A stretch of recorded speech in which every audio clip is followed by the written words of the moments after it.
On a cold February morning in 2002, in the quiet suburban town of Westfield, New Jersey, a mother named Patricia Harmon walked into the local police station with trembling hands and reported her husband missing. Michael Harmon, a 41-year-old accountant with a methodical nature and no history of impulsive behavior, had failed to return home from his morning jog the previous day. His running shoes were gone. His wallet remained on the kitchen counter. His car sat untouched in the driveway. For 3 days, search teams combed through wooded trails and neighboring towns, finding nothing.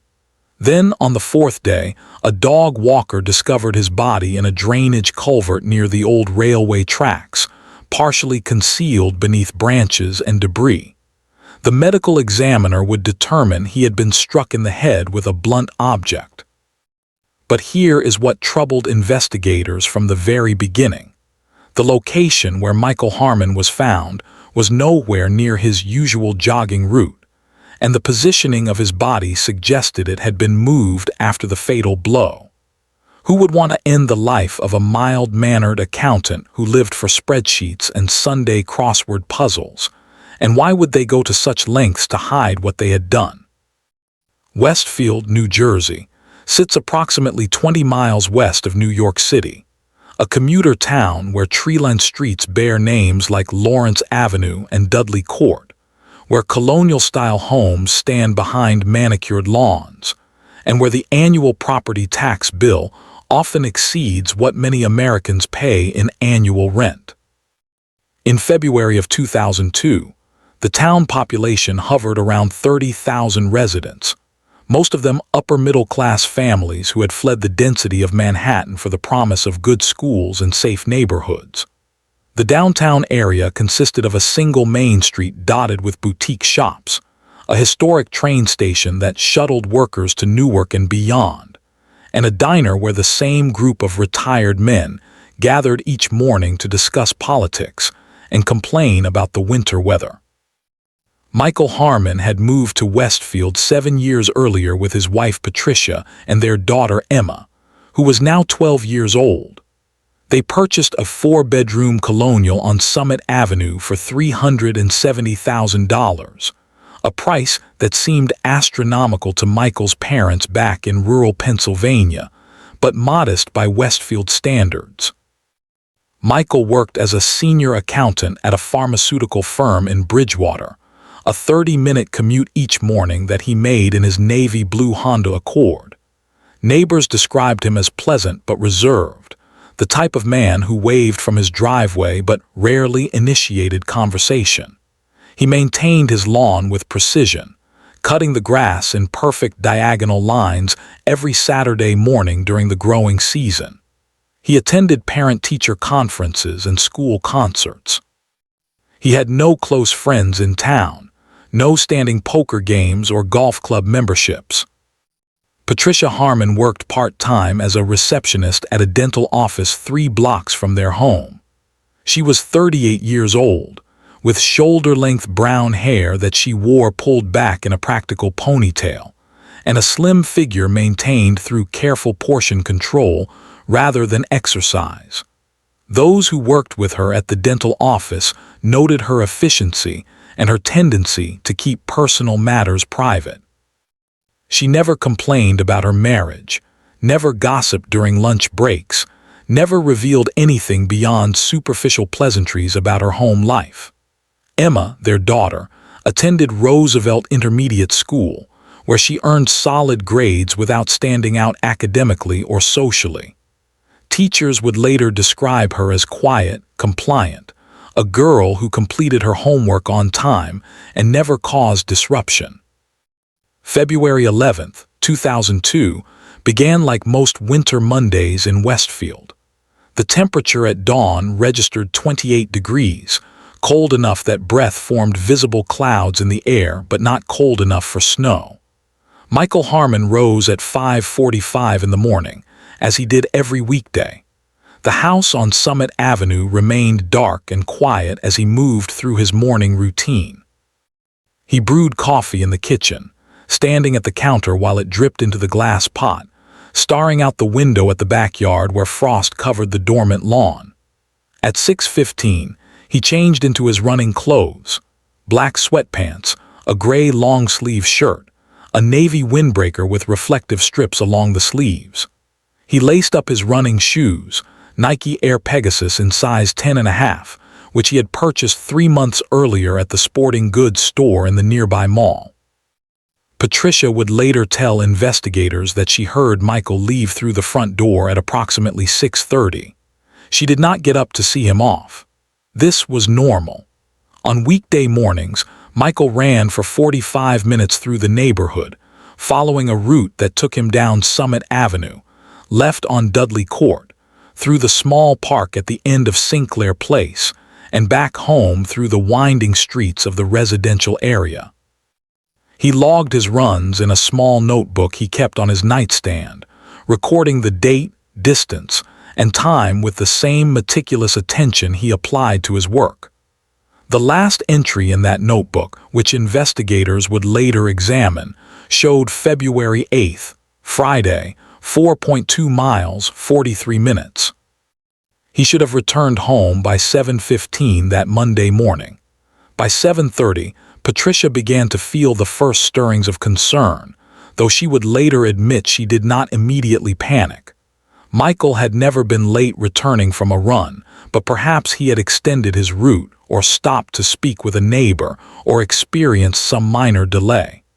At 7:45, she called his cell phone. It rang through to voicemail. His voice on the recording sounded formal and businesslike. "You have reached Michael Harmon. Please leave a message." Emma came downstairs at 7:50, dressed for school in jeans and a purple sweater, her backpack slung over one shoulder. Patricia prepared her breakfast, scrambled eggs and toast, while glancing repeatedly at the clock above the stove.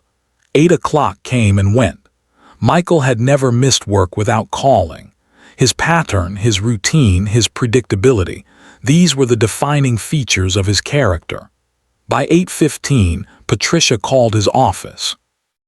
The receptionist confirmed he had not arrived and had not called in.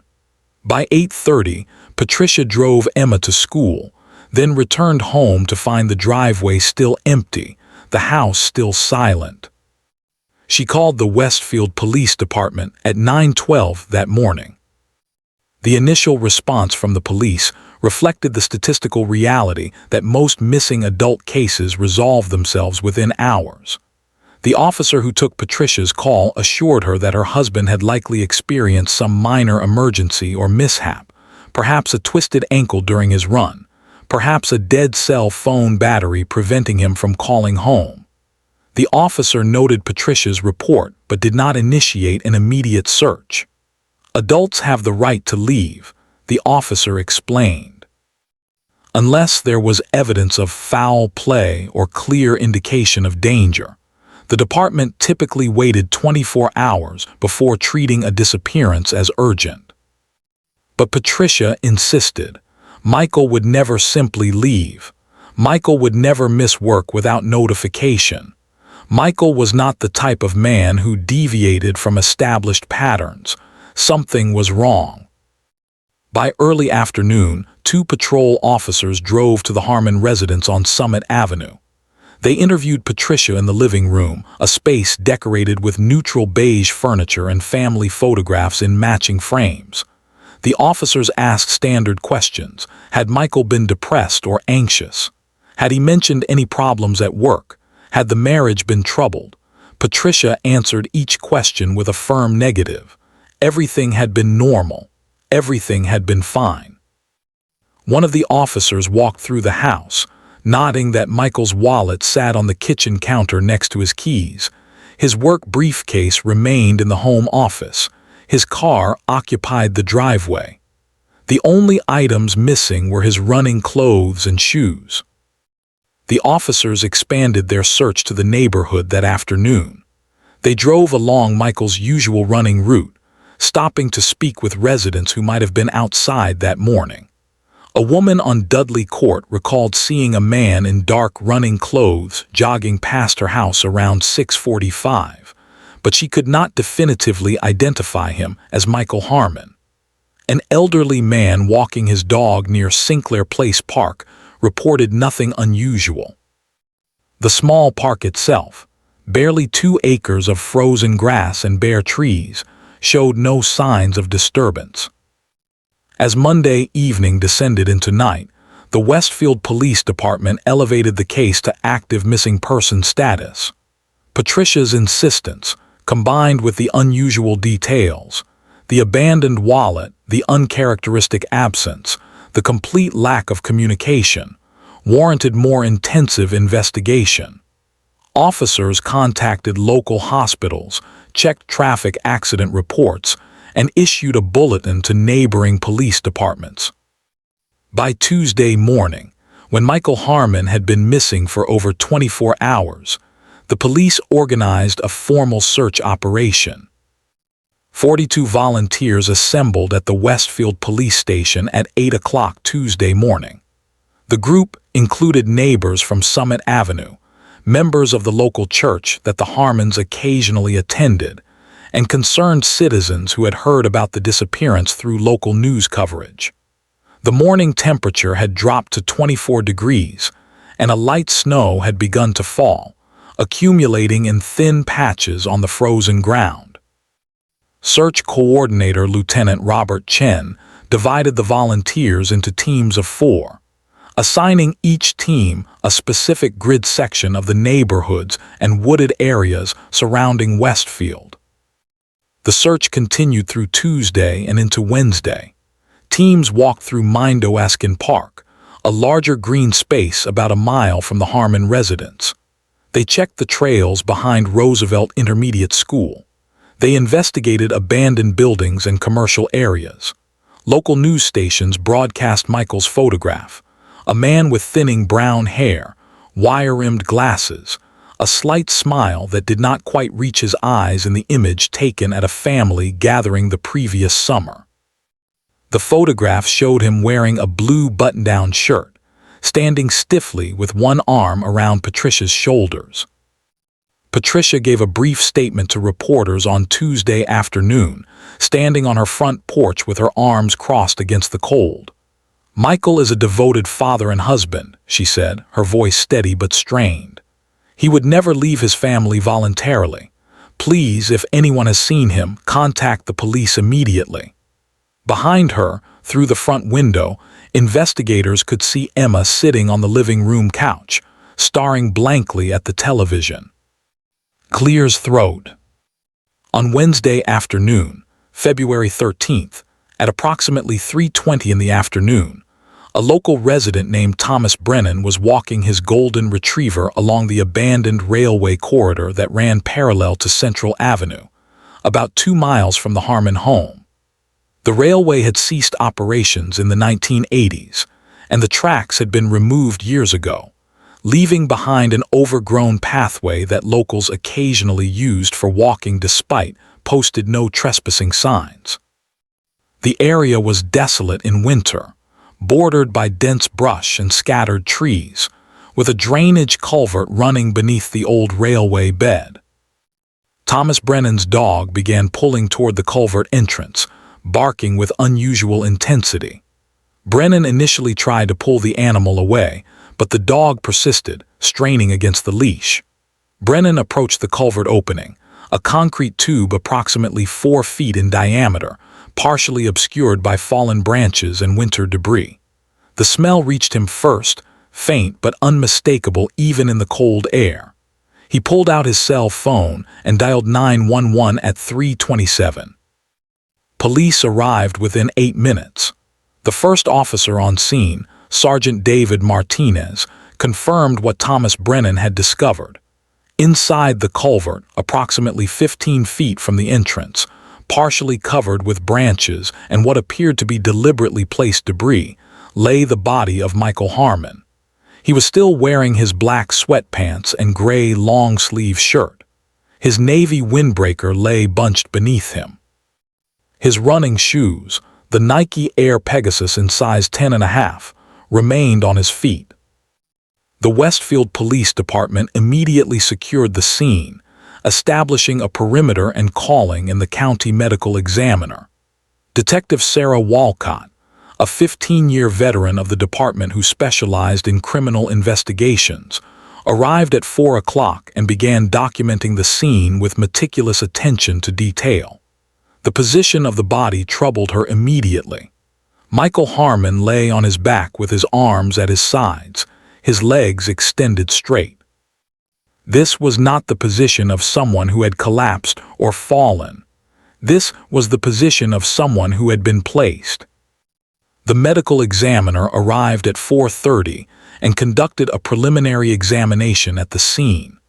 Cause of death appeared to be blunt force trauma to the back of the head. A single blow, delivered with significant force. Time of death was estimated at approximately 30 to 40 hours prior, placing it somewhere in the window between Monday morning and Monday afternoon. The body showed minimal signs of animal predation or environmental degradation, consistent with having been concealed quickly after the incident occurred. Detective Walcott noted several crucial details in her initial report. First, the location. The old railway corridor was not on Michael Harmon's usual running route. According to Patricia's description and the small park map they had used during the search, Michael never jogged in this direction.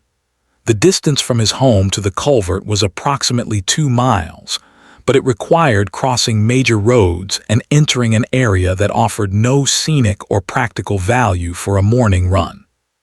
Second, the positioning. The deliberate placement of branches over the body suggested an attempt at concealment. Third, the absence of certain expected evidence.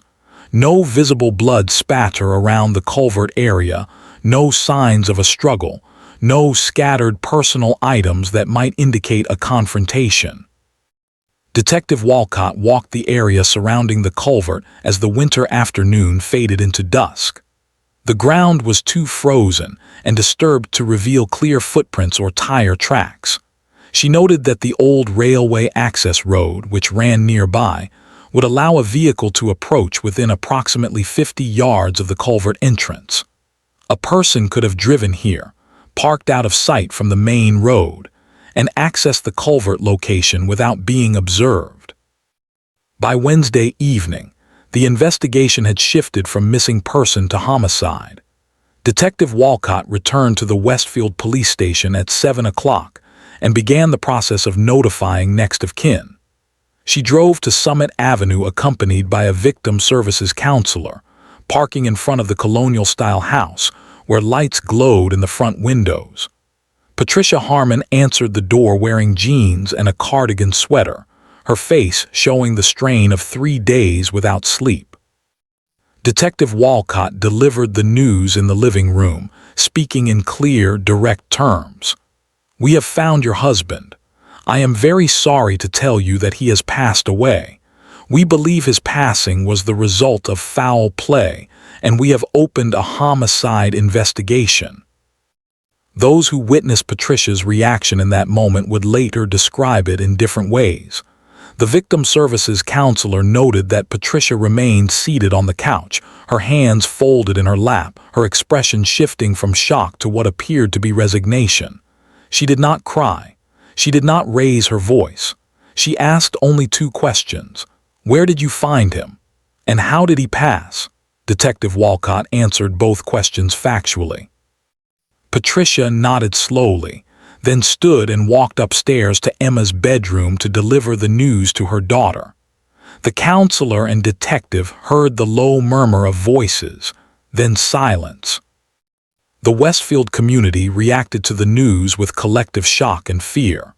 A person had been taken from their quiet streets, struck down during an ordinary morning activity, and concealed like discarded refuse. If it could happen to Michael Harmon, methodical accountant and dedicated jogger, it could happen to anyone. Parents began driving their children to school rather than allowing them to walk. Evening joggers abandoned their routines. The local newspaper, the Westfield Leader, ran a front-page story under the headline, "Local man found slain, police seek information." The homicide investigation into Michael Harmon's passing began in earnest on Thursday, February 14th. Detective Sarah Walcott assembled a task force that included 3 additional detectives from the Westfield Police Department and 2 investigators from the Union County Prosecutor's Office. They established a command center in a conference room at the police station, covering the walls with maps of Westfield, timelines of Michael's last known movements, and photographs from the crime scene. The autopsy report arrived on Friday morning. The county medical examiner, Dr. Raymond Patel, determined that Michael Harmon had been struck once in the back of the head with a cylindrical object approximately 2 inches in diameter. The blow had fractured his skull and caused massive intracranial bleeding. Death would have occurred within minutes, perhaps seconds. The shape and size of the wound suggested a pipe, a bat, or a similar heavy object. The medical examiner found no defensive wounds on Michael's hands or arms, suggesting he had not seen the attack coming or had no time to defend himself. Toxicology results showed no drugs or excessive alcohol in his system. Dr. Patel noted one additional detail that would prove significant.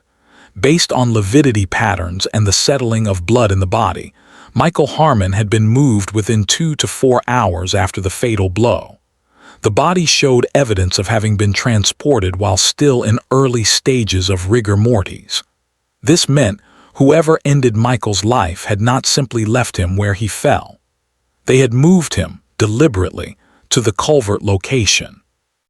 Clears throat. Detective Walcott began constructing a timeline of Monday, February 11th, using witness statements and physical evidence. Michael left his house at 6:30 in the morning. A neighbor, Jennifer Walsh, reported seeing him jog past her house on Summit Avenue at approximately 6:35. Her statement was reliable because she had been retrieving her newspaper from the driveway at that exact time, and she noted the time because she needed to wake her children for school at 6:45. This placed Michael on his usual route at the beginning of his run. No additional confirmed sightings of Michael existed after 6:35. The woman on Dudley Court who thought she might have seen a jogger around 6:45 could not positively identify him. No one else in the neighborhood reported seeing Michael that morning. Somewhere between 6:35 and approximately 8 o'clock, when Patricia began to worry about his absence, Michael Harmon had deviated from his usual route, encountered someone, and been struck down. The question that haunted investigators was simple but profound. Why would Michael leave his established running path? Those who knew him emphasized his rigid adherence to routine. He ran the same route every weekday morning. He logged his distances with mathematical precision.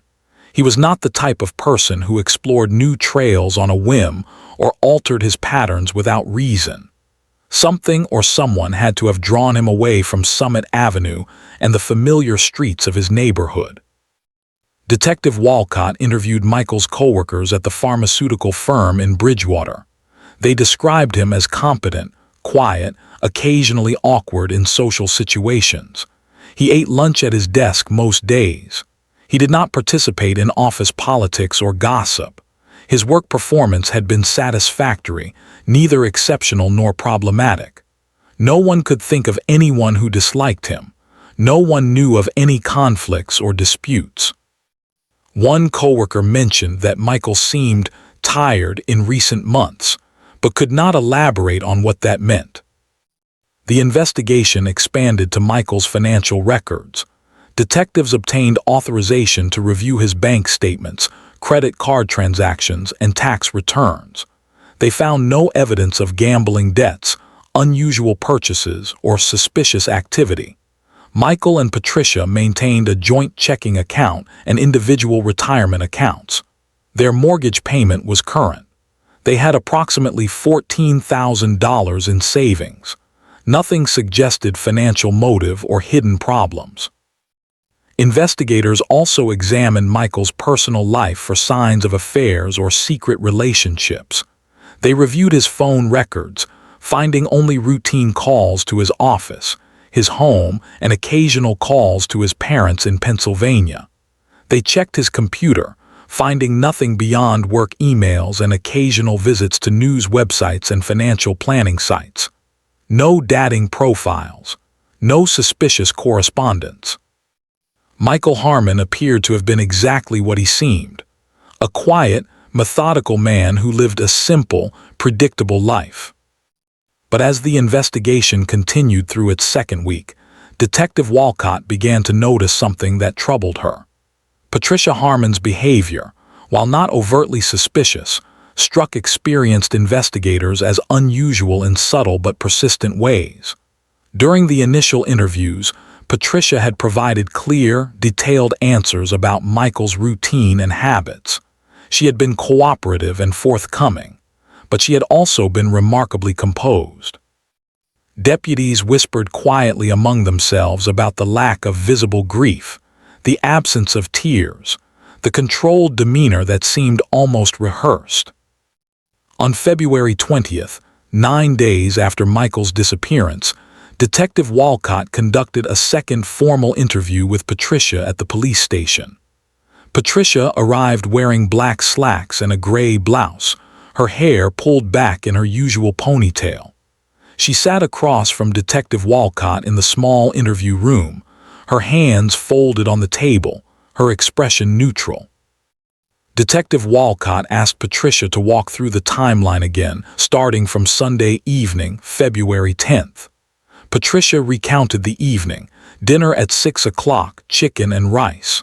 Michael watched television in the living room while she cleaned the kitchen. Emma completed homework upstairs in her room. The family went to bed around 10 o'clock. Nothing unusual, nothing out of the ordinary. And Monday morning, Detective Walcott asked, "Walk me through it again minute by minute."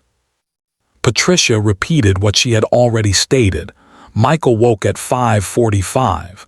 She heard him in the kitchen. She heard the front door close around 6:30. She remained in bed. She did not see him leave.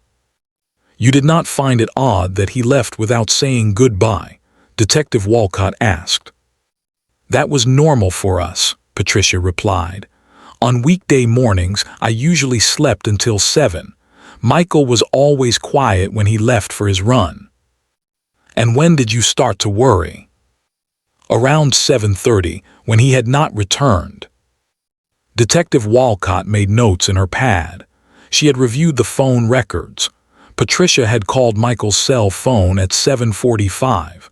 She had called his office at 8:15. She had called the police at 9:12. The timeline matched her statement, but something nagged at Detective Walcott, a feeling more than a fact, an instinct developed over 15 years of interviewing witnesses and suspects.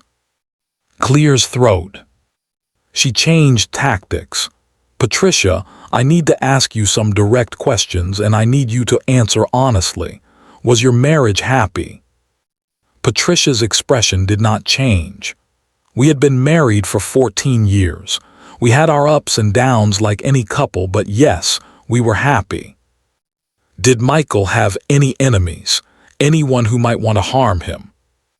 Michael was not the type of person who made enemies. He kept to himself. "Did you have any enemies? Anyone who might want to harm your family?" Patricia paused for the first time, just a fraction of a second. "No." Detective Walcott noted the pause. She pressed forward. "Where were you between 6:30 and 9 o'clock on Monday morning?" "I was home.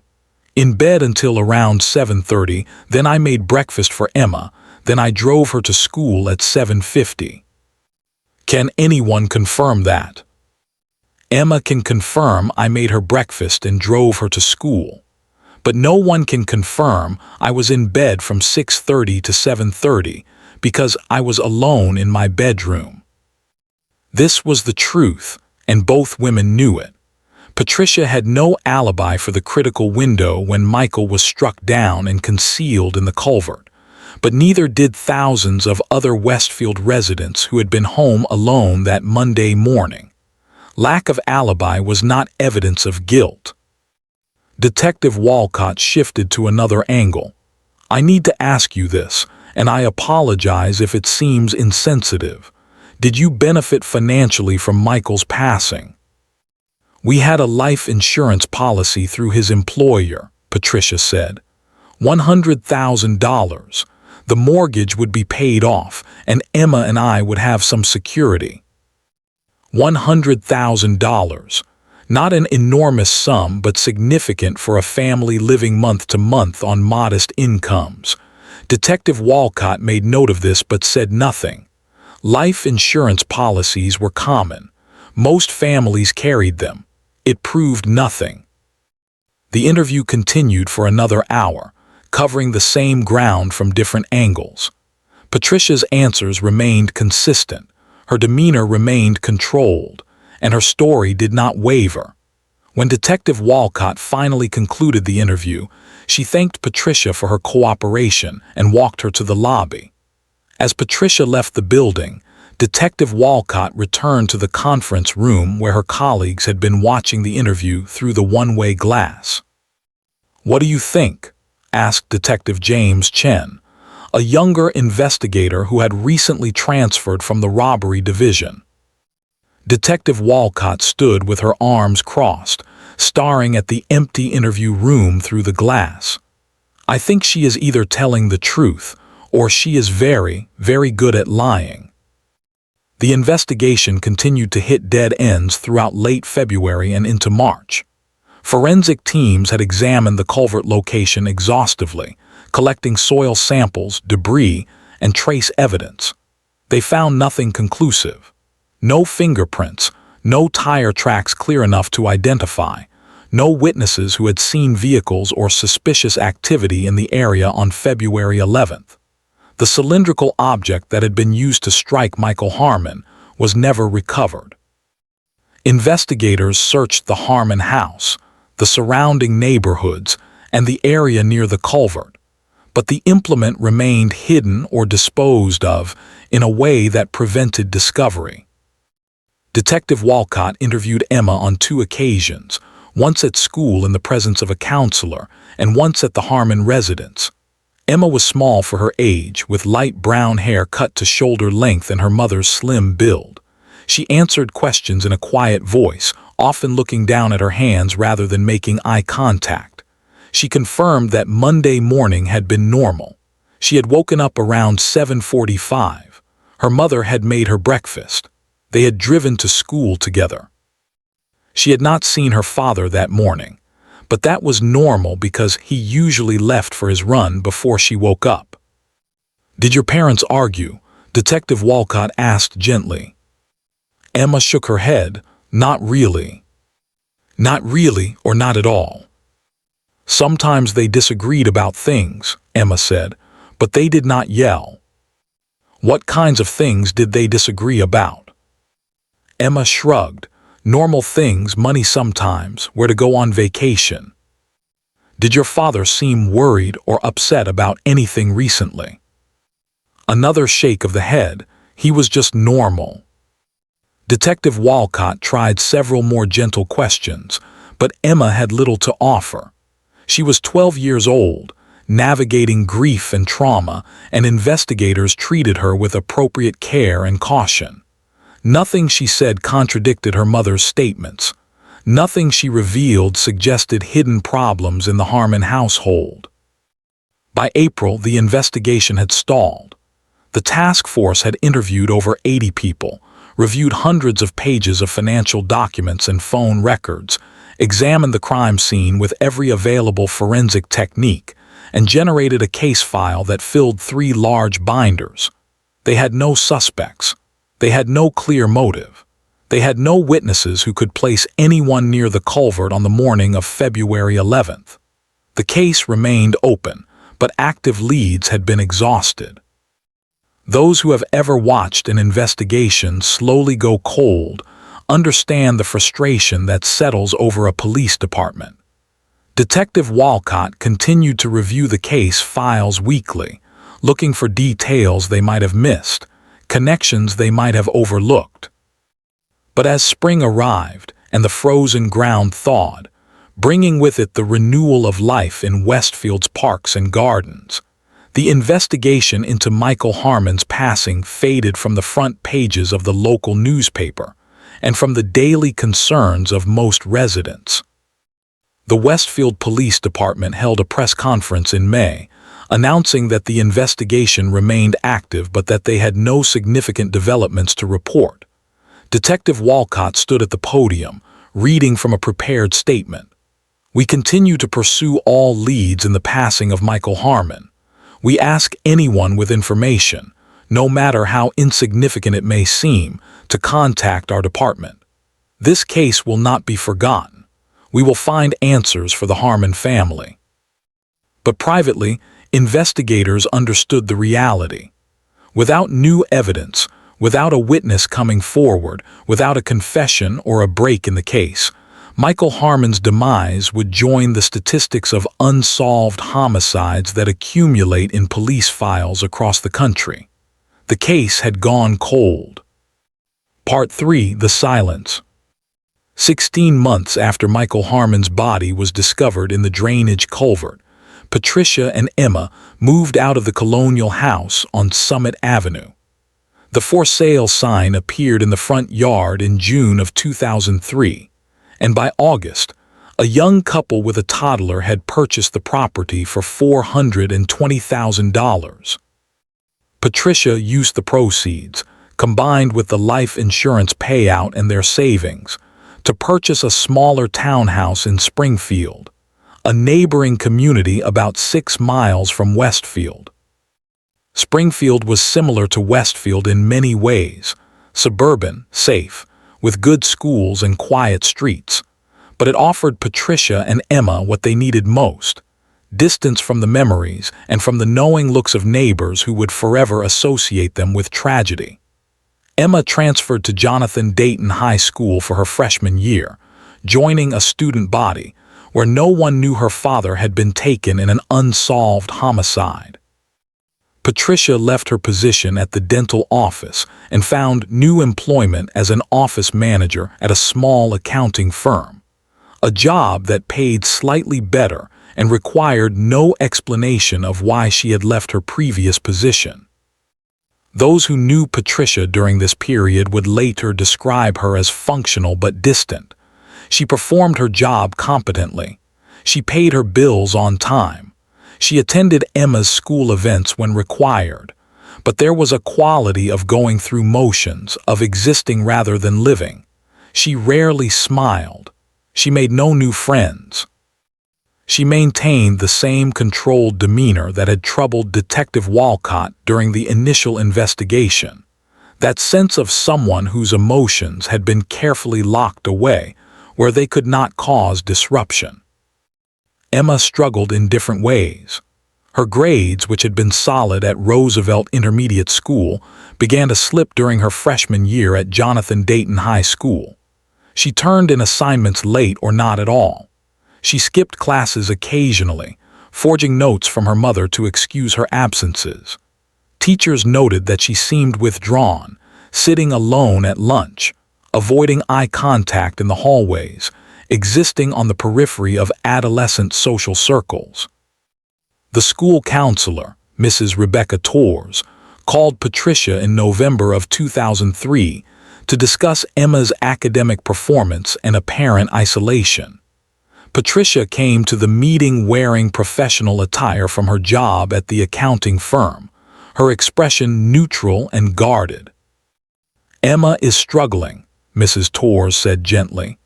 "Her grades have dropped significantly since the start of the school year, and socially she seems very isolated. I am concerned about her emotional well-being." Patricia sat with her hands folded in her lap, the same posture she had maintained during police interviews. Emma lost her father. These things take time. "Of course," Mrs. Torres agreed. "But it has been almost 2 years. I am wondering if Emma might benefit from counseling. We have resources available through the school, or I can provide recommendations for private therapists who specialize in adolescent grief." Patricia considered this for a long moment before responding, "I will think about it." But Patricia did not pursue counseling for Emma, and Emma continued to drift through her freshman year with grades that hovered between C and D, with no friends to speak of, with a growing tendency to retreat to her bedroom immediately after school and remain there until morning. Patricia seemed either unable or unwilling to address the situation with any urgency. For those who have ever doubted someone you love, for those who have ever sensed that the person closest to you was hiding something essential, the silence in the Springfield townhouse during those months must have been unbearable. Emma would later recall lying in bed at night, hearing her mother move through the house below, hearing the television murmur and the refrigerator hum and the ordinary sounds of domestic life, and feeling a growing certainty that something was fundamentally wrong in ways she could not yet articulate. Clear's throat. The nightmares began during Emma's sophomore year. She would wake gasping, heart pounding, from dreams that dissolved upon waking but left behind residues of fear and confusion. Sometimes the dreams involved her father, though his face remained blurred and indistinct. Sometimes they involved running through dark places, searching for something she could not find. She began having difficulty falling asleep, lying awake until 2 or 3 in the morning, her mind circling around questions she was afraid to ask. In January of 2005, nearly 3 years after her father's passing, Emma began seeing a therapist. She initiated this herself, researching local mental health services online and making an appointment without telling her mother. The therapist, Dr. Helen Morty, worked out of a small office above a pharmacy in downtown Springfield. She was in her 50s, with gray hair and a kind face, and she asked Emma why she had come. "I cannot sleep," Emma said. "I keep having bad dreams." Over the following weeks, Emma attended therapy sessions every Wednesday after school. She did not tell her mother where she was going, instead claiming she had joined an art club. Dr. Morty used gentle questioning techniques, creating a safe space for Emma to explore her feelings about her father's passing and her relationship with her mother. In their 5th session, Dr. Morty asked Emma about her memories of the days immediately following her father's disappearance. Emma sat in the comfortable chair across from the therapist's desk, pulling at a loose thread on her sleeve. "I remember my mom seemed calm," Emma said quietly. "Everyone else was panicking and searching and crying, but my mom just seemed calm." "How did that make you feel?" Dr. Morty asked. Emma did not answer immediately. She continued pulling at the thread, watching it unravel. Finally, she spoke in a voice barely above a whisper. "It made me feel like maybe she already knew." This statement hung in the air between them. Dr. Morty did not press further in that session, but the seed had been planted. In subsequent sessions, Emma began to articulate other small observations that had accumulated in her memory over the years. The way her mother had not cried at the funeral. The way her mother had seemed relieved rather than devastated when they sold the house on Summit Avenue. The way her mother never spoke about her father, never kept photographs visible, never acknowledged the anniversary of his passing. By March of 2005, Emma had begun to ask herself a question she had been avoiding for 3 years. Was it possible that her mother knew more about her father's ending than she had revealed? The relationship between Patricia and Emma had always been cordial but not close. Patricia was not an affectionate parent. She did not hug Emma frequently or express verbal affection. She provided food, shelter, and basic necessities, but emotional support remained minimal. As Emma entered her middle teenage years, the distance between them widened. They ate dinner together in silence most evenings. They exchanged information about schedules and logistics, but rarely engaged in meaningful conversation. Emma spent increasing amounts of time in her bedroom or at the library, anywhere that allowed her to avoid prolonged contact with her mother. In April of 2005, Emma made a decision that would alter the trajectory of both their lives. She called the Westfield Police Department and asked to speak with the detective who had investigated her father's case. The receptionist transferred her to Detective Sarah Walcott, who had remained the primary investigator on the case despite its cold status. "This is Detective Walcott," the voice on the phone said. Emma almost hung up. Her hand trembled as she gripped the phone, but she forced herself to speak. "My name is Emma Harmon. My father was Michael Harmon. I need to talk to you about something." Detective Walcott sat forward in her chair. She had thought about the Harmon case frequently over the past 3 years, reviewing the files periodically, wondering what piece of evidence they had missed. "Emma, of course. What do you need to talk about?" "I cannot do this over the phone," Emma said. "Can we meet somewhere?" They arranged to meet the following Saturday at a coffee shop in Springfield, neutral territory where Emma felt safe. Detective Walcott arrived 10 minutes early, ordering coffee and claiming a table in the back corner where they could speak privately. Emma arrived right on time, looking older than her 15 years, her face serious and drawn. They sat across from each other, and Detective Walcott waited patiently for Emma to speak. Emma wrapped her hands around a cup of hot chocolate she had ordered, but did not drink. She stared at the table for a long moment before finally raising her eyes to meet the detective's gaze. "I think my mother might have done something to my father," Emma said. The words came out in a rush, as if she had been holding them back for years and could no longer contain them. "I do not have proof. I just have this feeling that something is not right, that she knows something she is not telling anyone." Detective Walcott kept her expression neutral, her voice gentle. "Tell me why you think that, Emma. Start from the beginning." Part 4. The Revelation. The conversation in the coffee shop lasted nearly 2 hours. Emma described her observations and feelings, the accumulation of small details that individually meant nothing, but together formed a pattern that troubled her. She talked about her mother's calm demeanor during the investigation, the absence of grief, the relief when they moved away from Westfield, the silence that had settled over their home like a heavy blanket, suffocating any discussion of Michael or the circumstances of his passing. Detective Walcott listened without interruption, taking occasional notes in the small pad she always carried. When Emma finished, the detective asked careful questions, probing for specific incidents or statements that might constitute actual evidence rather than subjective impressions. But Emma had no smoking evidence to offer, no confession overheard, no physical evidence discovered, just the gnawing certainty that her mother harbored secrets. "Emma," Detective Walcott said finally, "I want you to understand something.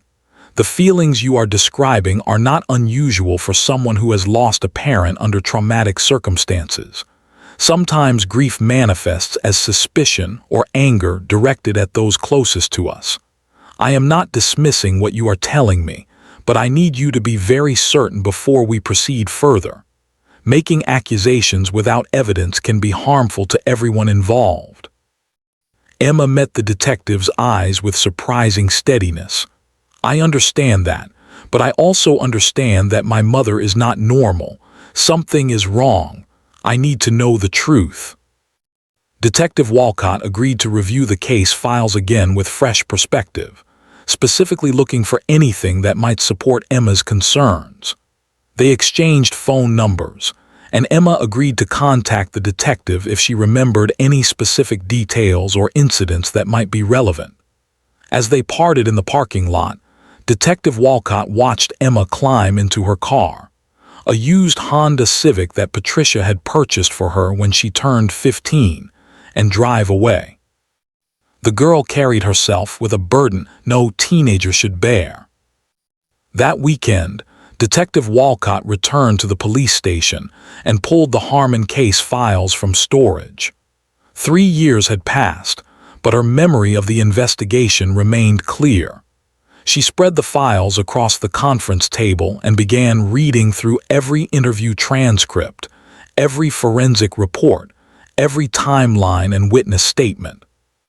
She was looking for what she had missed the first time, the detail that had not seemed significant in 2002, but might reveal itself with the benefit of hindsight and Emma's perspective. One detail kept nagging at her attention. Patricia had claimed she was asleep in her bedroom from 6:30 until approximately 7:30 on the morning of February 11, 2002. No one could confirm this. Emma had been asleep in her own room. Michael had left for his run. Patricia had been alone. But more significantly, Patricia had not heard Michael leave for his run. She had told investigators she heard the front door close around 6:30, but she had not gotten up to see him off, had not spoken to him, had not looked out the window to watch him jog down the street. Detective Walcott pulled out a detailed map of Westfield and traced possible routes from Summit Avenue to the old railway culvert where Michael's body had been found. The distance was approximately 2 miles. At normal driving speed, accounting for residential streets and stop signs, the drive would take about 7 to 9 minutes. A person could leave Summit Avenue at 6:30, drive to the Culvert area, return home, and be back by 7 o'clock. But this timeline raised an obvious question. How would Patricia have convinced Michael to get into a car instead of going for his run? And even if she had somehow managed this, how would she have struck him from behind with enough force to fracture his skull? Patricia was 5'4" and weighed approximately 120 pounds. Michael had been 5'10" and 170 pounds. The physical dynamics seemed implausible. Clear's throat. Unless she had help. Detective Walcott began pulling additional records, looking for connections she had not explored in the original investigation. She reviewed Patricia's phone records again, this time extending the search window to the weeks before Michael's passing. On February 8th, 3 days before Michael disappeared, Patricia had received a call from a number that appeared multiple times in her phone records over the previous 2 months. The number belonged to a man named David Riley. Further investigation revealed that David Riley was a former coworker of Patricia's from the dental office in Westfield.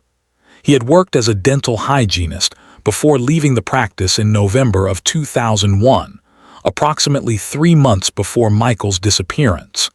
He had moved to Newark and taken a position at a different dental practice. Detective Walcott obtained his current address and employment information, then began building a background profile. David Riley was 32 years old in 2002, single, with no criminal record. He drove a dark blue Chevrolet truck. He had worked at the Westfield dental office for 2 years before his abrupt departure. Detective Walcott tracked down the office manager from that dental practice, now retired, and conducted a phone interview. "I remember David," the former office manager said. "He was competent at his job, but there were some concerns about professional boundaries. He seemed to form inappropriate attachments to some of the staff." "Inappropriate in what way?" Detective Walcott asked. "Nothing that rose to the level of formal complaint," the woman explained. "But there were rumors that he had developed feelings for Patricia, one of our receptionists. She was married, of course. When we learned about the situation, we suggested it might be best if David sought employment elsewhere. He left voluntarily in November." Detective Walcott felt the familiar surge of investigative instinct, the sense that pieces were beginning to align. She drove to Newark the following Monday and located David Riley at the dental practice where he currently worked. She asked if he would be willing to answer some questions about an ongoing investigation.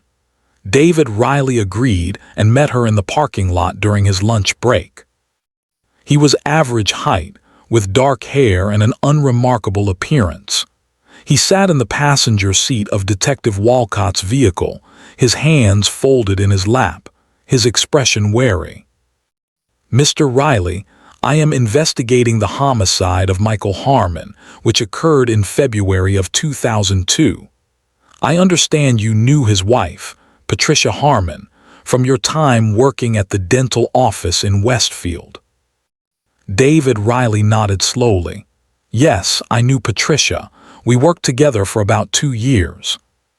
"Phone records indicate you spoke with Patricia several times in the weeks before her husband's passing. Can you tell me about the nature of those conversations?"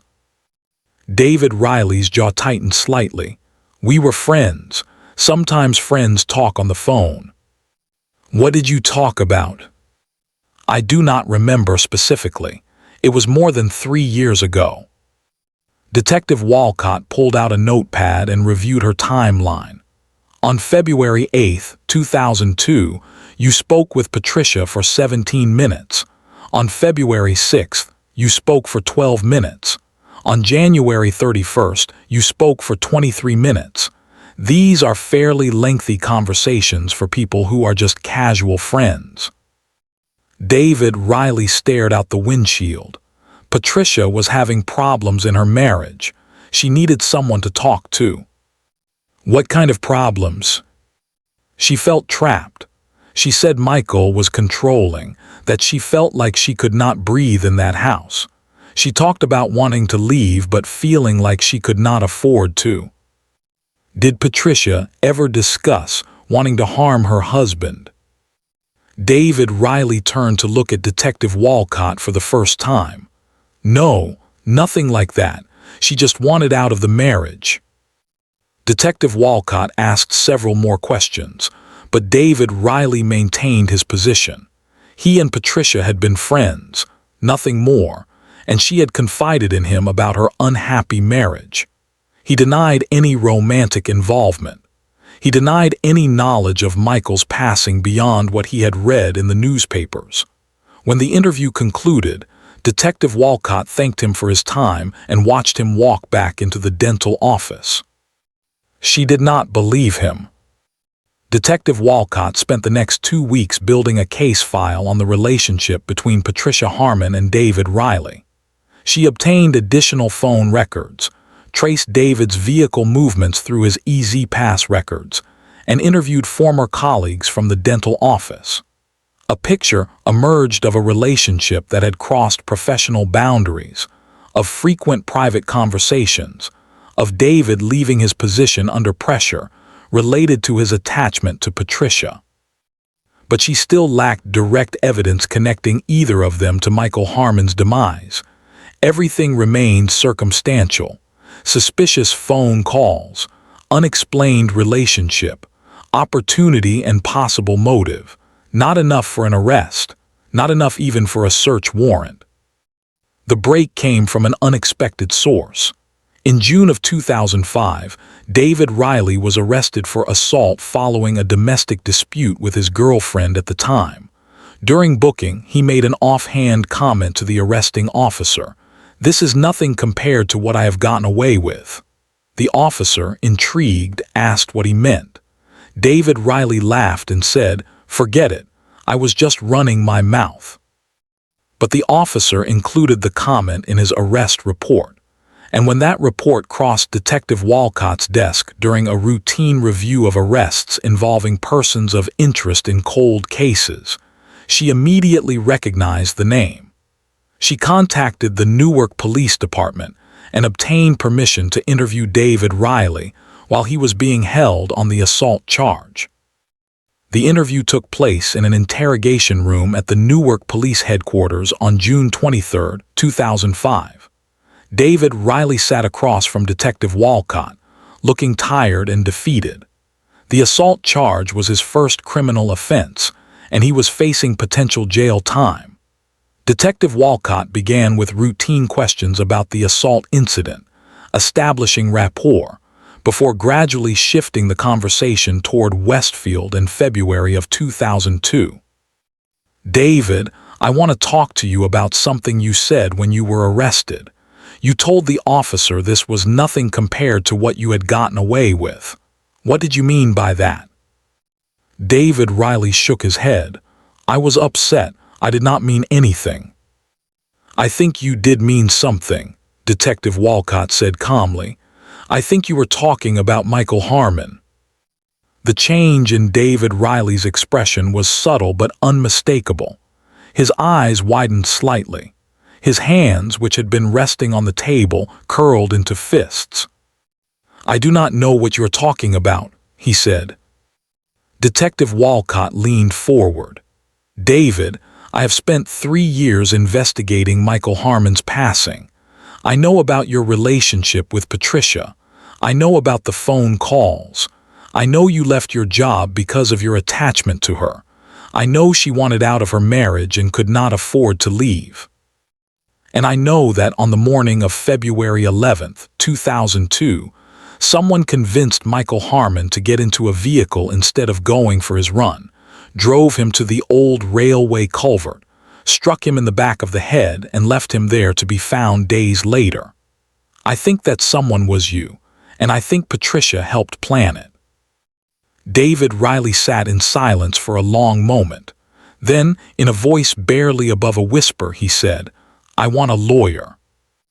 The interview ended, but the door had been cracked open. Over the following weeks, David Riley's attorney negotiated a deal with the Union County Prosecutor's Office. In exchange for full cooperation and truthful testimony about the Harmon case, David would receive a reduced sentence on the assault charge and consideration for a lesser charge in any potential prosecution related to Michael Harmon's passing. On July 15, 2005, David Riley gave a full statement to investigators. He began from the beginning. He had met Patricia in 1999 when he started working at the dental office. Over time, their professional relationship had evolved into friendship, and friendship into something more. By late 2001, they were having an affair, meeting in secret when Patricia could make excuses to leave home. Patricia had told him repeatedly that she wanted to leave Michael but could not afford to.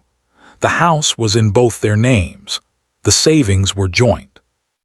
She would get nothing in a standard separation. In January of 2002, Patricia proposed a plan.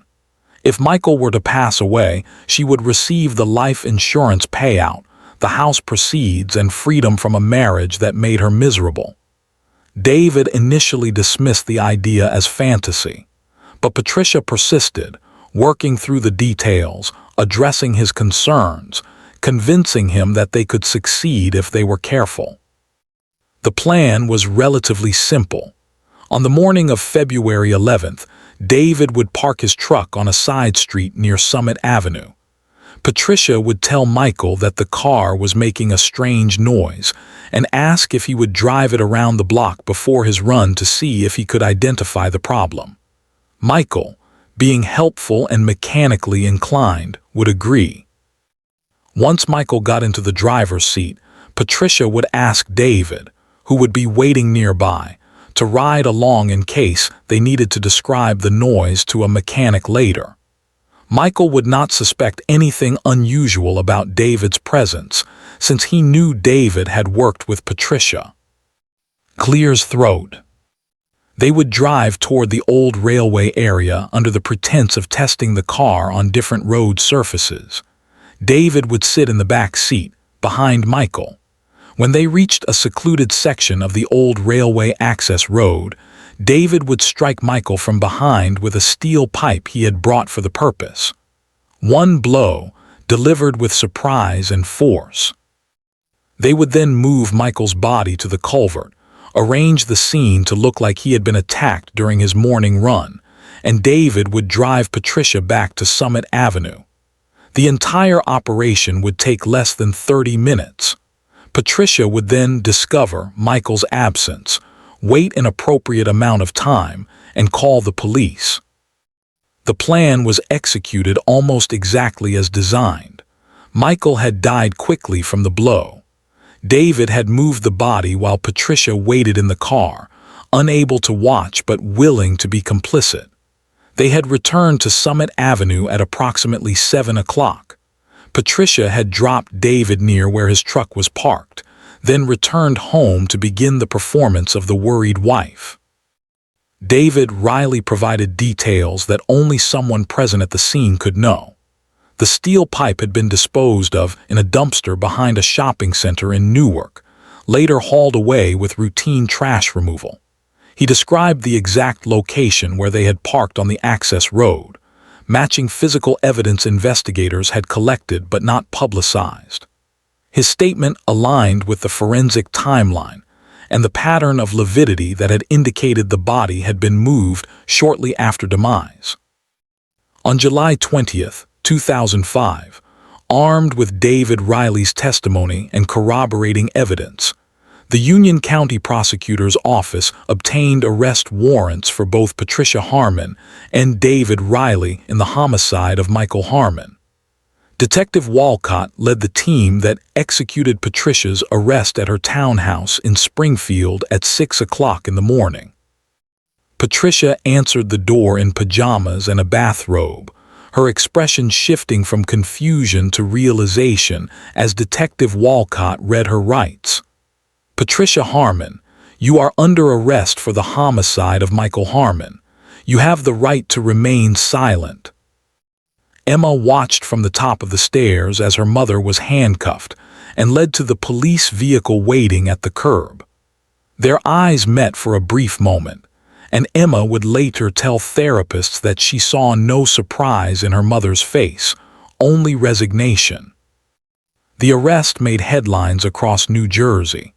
Wife arrested in 2002, cold case homicide, read the Star-Ledger. Shocking development in Westfield killing, announced the local papers. Neighbors in Springfield expressed disbelief, though some admitted they had always found Patricia distant and difficult to know. Former residents of Summit Avenue in Westfield recalled the February morning when Michael Harmon had left for his run and never returned, and they struggled to reconcile the methodical planning described in the arrest warrants with the quiet couple they had known. The trial began in March of 2006, nearly 4 years after Michael Harmon's passing. Patricia pleaded not guilty and maintained her innocence throughout the proceedings. Her defense attorney argued that David Riley's testimony was unreliable, that he was a jilted lover seeking to implicate Patricia to reduce his own culpability. They pointed to the lack of physical evidence directly linking Patricia to the scene. They emphasized that no witnesses had seen Patricia and Michael leaving together that morning, that the entire case rested on the word of a man who had admitted to ending another person's life. But the prosecution methodically built their case. They presented the phone records showing the frequent contact between Patricia and David in the weeks before Michael's passing. They called witnesses from the dental office who testified about the inappropriate nature of their relationship. They brought forward Emma, now 16 years old, who testified about her mother's lack of grief and the suspicious calmness she had displayed during the investigation. They presented David Riley's detailed confession, which aligned with physical evidence and timeline analysis. The jury deliberated for 3 days. On March 27, 2006, they returned a verdict of guilty on all counts, conspiracy to commit homicide and homicide. Patricia Harmon showed no emotion as the verdict was read. She stood between her attorneys, her hands clasped in front of her, her expression the same controlled neutrality she had maintained throughout the trial. At sentencing, the judge addressed Patricia directly. "You planned and participated in the calculated ending of your husband's life, not in the heat of passion but through cold premeditation. You robbed your daughter of her father and showed no remorse for your actions. This court sentences you to life in prison without the possibility of parole." David Riley, who had cooperated with prosecutors and testified against Patricia, received a sentence of 30 years with the possibility of parole after 25, in recognition of his cooperation. Both were transferred to state correctional facilities to begin serving their sentences. The courtroom was nearly empty at the sentencing. Emma did not attend. She had cut all contact with her mother following the arrest and was living with Michael's parents in Pennsylvania while she finished high school. The few observers present included Detective Sarah Walcott, who had worked the case for 4 years, and several members of Michael Harmon's extended family who had traveled from Pennsylvania to witness justice being served. As Patricia was led from the courtroom in handcuffs, Detective Walcott sat in the back row, thinking about the quiet accountant who had left for a morning run and never returned, about the 12-year-old girl who had lost her father and then discovered her mother's betrayal, about the 3 years the case had remained cold while Patricia had lived free. The wheels of justice had turned slowly, but they had turned. The case of Michael Harmon represents one of those rare instances where persistence, attention to detail, and the courage of a young woman to speak difficult truths combined to solve what had seemed an unsolvable crime. For 3 years, Patricia Harmon had successfully maintained her facade of grieving widow, counting on the fact that investigators would never suspect a quiet receptionist and mother of orchestrating such calculated violence. She had nearly succeeded. Emma Harmon, who provided the initial push that reopened the investigation, graduated from high school in Pennsylvania and later attended college, choosing to study criminal justice. In interviews years after her mother's conviction, she spoke about the burden of knowing, of carrying suspicions about someone you should be able to trust completely. "I think part of me always knew something was wrong," she said, "but knowing and being able to prove it are different things." I am grateful to Detective Walcott for taking my concerns seriously and seeing the investigation through to its conclusion. Detective Sarah Walcott retired from the Westfield Police Department in 2012 after a 30-year career. The Harmon case remained one of the most challenging and rewarding investigations of her tenure. She kept a photograph of Michael Harmon on her office wall throughout her remaining years of service, a reminder that cold cases are only cold until someone refuses to let them stay that way. Michael Harmon was 41 years old when his life was ended by someone he had trusted. He was survived by his daughter Emma, his elderly parents, and the memory of a quiet life lived with routine and precision. His grave in the cemetery outside his hometown in Pennsylvania bears a simple marker with his name and dates. Emma visits once a year on the anniversary of his birth, bringing flowers and spending time in silence, remembering the father who left for a run one February morning and never came home. If this story mattered to you, subscribe and hit the bell. Share the episode. Someone somewhere may still be waiting to be heard.